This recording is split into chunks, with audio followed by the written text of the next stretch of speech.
In today's video, I'm going to teach you how to add a divider line in Webflow.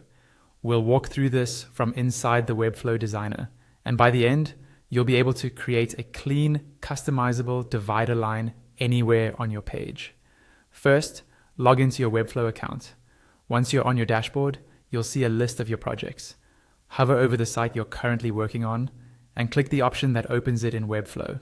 That will take you straight into the designer, where you can edit your layout and styles.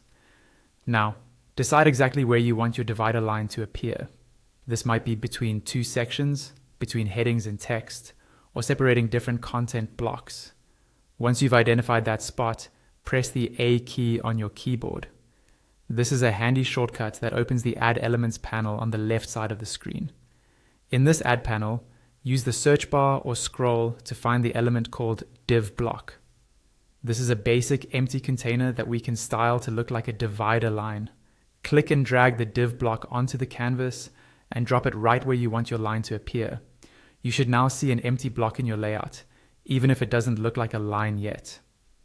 With the div block still selected, move your attention to the right-hand side of the screen, where the Style panel is located.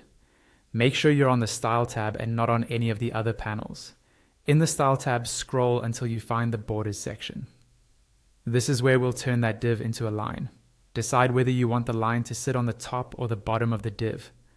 Click either the top or bottom border control. Once it's active, choose your border style. You can pick from solid, dashed, or dotted, depending on the look you're going for. Then adjust the border width to control how thick the line appears.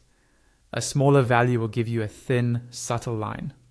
A larger value will make it more prominent. You can also change the color of the divider. Click the color field next to the border controls to open the color picker, and then choose the exact color that fits your design. As you make changes, keep an eye on the live preview on the canvas to see how the divider looks in context with the rest of your content. Once you're happy with the position, style, and color, your divider line is ready to go.